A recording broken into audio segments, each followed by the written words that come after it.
আজ একটু ভিন্ন স্বাদের টাটকিনি মাছের সর্ষে বাটা রেসিপি তোমাদের সাথে শেয়ার করতে চলে এসেছি। মাছটাকে লাল লাল করে ভেজে নিয়ে কীভাবে সর্ষে বাটা ঝোল করেছি সেটাই আজ তোমাদের সাথে শেয়ার করব। চলো তাহলে দেরি না করে শুরু করা যাক। দেখে নিই আমাদের টাটকিনি মাছের সর্ষে বাটা করতে কী কী উপকরণ লাগছে।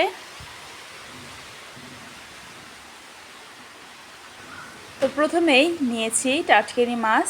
মাছটাকে ভালো মতো ধুয়ে পরিষ্কার করে দিয়ে দিব লবণ, হলুদ লবণ মাখিয়ে নিব। কড়াইয়ে দিয়ে দিব সরিষার তেল। তেলটা গরম হয়ে আসা পর্যন্ত অপেক্ষা করব। গরম হয়ে গেলেই হলুদ লবণ মাখানো টাটকিনি মাছ তেলে ছেড়ে দিচ্ছি।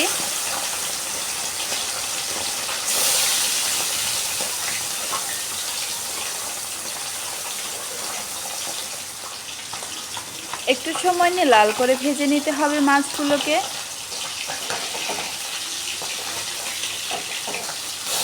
এপিট ওপিট করে দুই পিঠই ভালো করে লাল করে ভেজে নিব।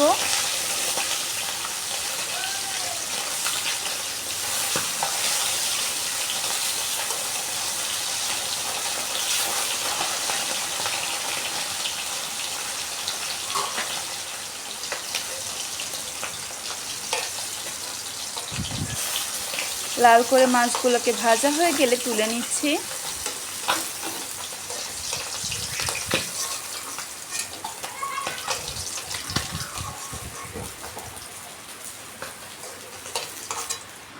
একইভাবে সবগুলো মাছ আমরা ভেজে নিব।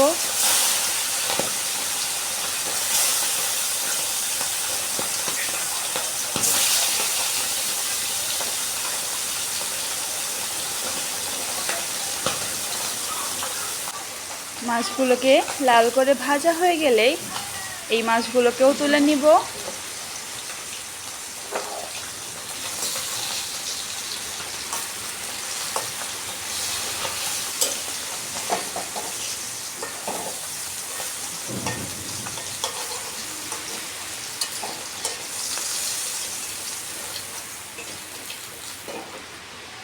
কড়াইয়ে আর একটু তেল দিয়ে দিচ্ছি। তেলটা গরম হয়ে গেলে ফোড়নে দিয়ে দিব কালো জিরা, দিয়ে দিব কাঁচা লঙ্কা, কেটে রাখা আলু,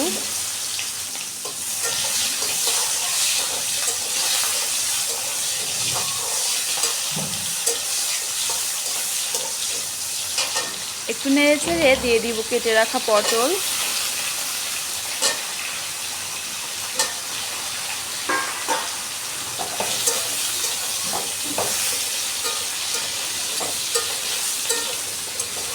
সর্ষে বাটা ঝোলে কিন্তু আলু পটল দিয়ে খেতেও ভালো লাগে।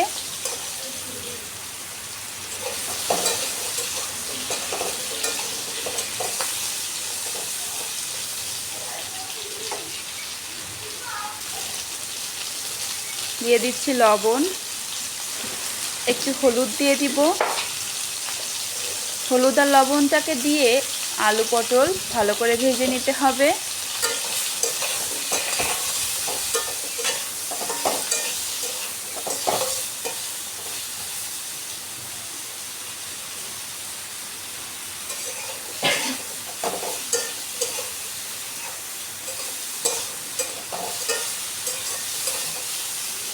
আমরা আলু আর পটলটাকে বেশ লাল লাল করে ভেজে নিয়েছি। এবার ঝোলের জন্য পরিমাপ মতো জল দিয়ে দিব।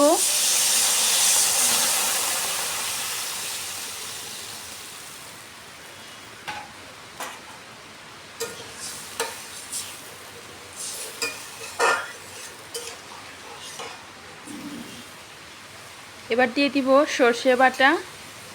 সর্ষেটাকে আমরা কাঁচা লঙ্কা আর লবণ দিয়ে বেটে নিয়েছি।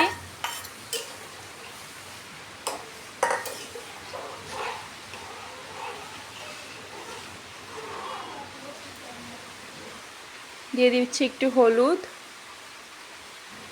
আর দিয়ে দিচ্ছি একটু লবণ।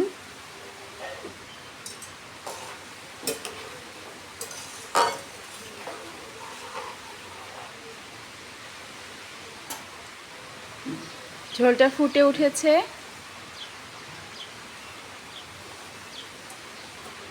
এবার আমরা একটু নেড়েচেড়ে দেখে নিব আলুগুলো নরম হয়েছে কিনা।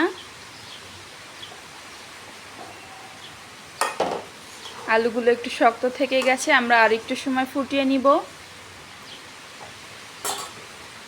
আরও কিছু সময় ফুটিয়ে আমরা দিয়ে দিচ্ছি ভেজে রাখা মাছ।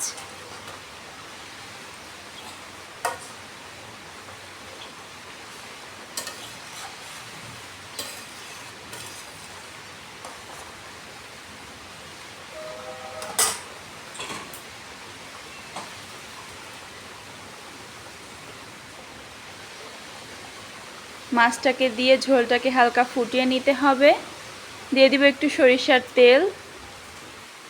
এবার নামিয়ে নিয়ে পরিবেশন করলে রেডি টাটকিনি মাছের সর্ষে বাটা রেসিপি। ভিডিওটি ভালো লাগলে একটা লাইক দিয়ে দিও, চ্যানেলটি সাবস্ক্রাইব করে না থাকলে সাবস্ক্রাইব করে দিও।